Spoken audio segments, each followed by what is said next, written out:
بسم اللہ الرحمن الرحیم۔ السلام علیکم ناظرین۔ 17 رمضان المبارک۔ جی ہاں دوستو، 17 رمضان المبارک وہ دن ہے جس دن اسلام کا کفر کے خلاف معرکہ پیش آیا اور اسے معرکہ بدر اور غزوہ بدر کہا جاتا ہے۔ قرآن مجید میں اس دن کو یوم الفرقان کہا گیا ہے۔ غزوہ بدر میں اللہ تعالیٰ نے مسلمانوں کی مدد فرمائی اور ایسی کامیابی دی کہ کفر کانپنے لگا کہ مسلمانوں کے پاس اتنی قوت کہاں سے آ گئی۔ مسلمان مکہ سے ہجرت کر کے مدینہ آ گئے، لیکن یہاں بھی کفار مسلمانوں کو پریشان کرتے رہے۔ ہمارے پیارے نبی حضرت محمد صلی اللہ علیہ وآلہ وسلم نے اپنے 313 مسلمان ساتھیوں کو لیا اور فرمایا کہ آؤ صلح کی غرض سے کفار کے ایک قافلے کو روکتے ہیں، لیکن دوسری طرف ابو سفیان نے ایک آدمی کو دوڑایا اور جھوٹی خبر پہنچائی کہ مسلمانوں نے قافلہ لوٹ لیا ہے۔ ابو جہل نے 1000 کا لشکر تیار کیا جو کہ اسلحے سے لیس تھا۔ ان کے پاس بے شمار اونٹ تھے اور ضرورت کی ہر چیز موجود تھی۔ دوسری جانب نبی پاک صلی اللہ علیہ وآلہ وسلم نے ایک جگہ تمام مسلمانوں کو جمع کیا۔ آپ صلی اللہ علیہ وآلہ وسلم نے فرمایا کہ 1000 کا لشکر اسلحے سے لیس آ رہا ہے، جبکہ تم 313 ہو اور ان کے مقابلے میں تلواریں، نیزے، اونٹ بھی نہیں ہیں۔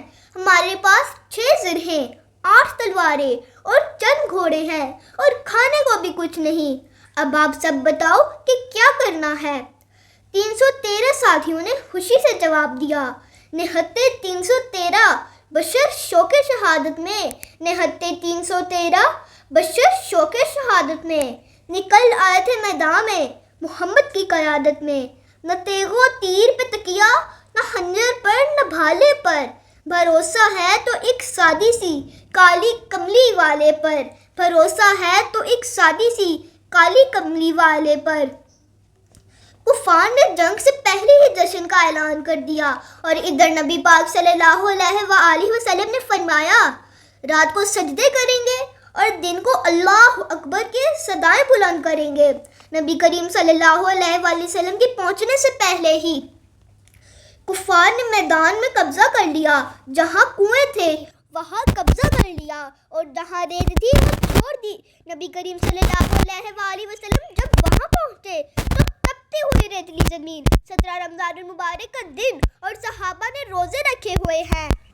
شاعر نے کیا خوب لکھا ہے کہ زمین نے اللہ سے کیا دعا مانگی، مولا تیرے حبیب کے قدم جب میری اس خاک پہ آئے، مولا تیرے حبیب کے قدم جب میری اس خاک پہ آئے، الہی حکم دے اس سورج کو اب آگ نہ برسائے، میرے دامن سے گر ان کو ہوائے گرم آئے گی، میرے دامن سے گر ان کو ہوائے گرم آئے گی تو مجھ کو رحمت للعالمین سے شرم آئے گی۔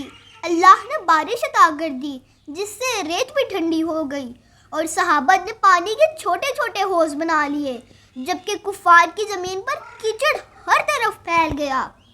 حضرت ابو بکر صدیق رضی اللہ تعالی عنہ فرماتے ہیں کہ میں رات کو پہرے پر تھا کہ کافر ساری رات جشن مناتے رہے، جبکہ نبی پاک صلی اللہ علیہ وسلم ساری رات عبادت کرتے رہے۔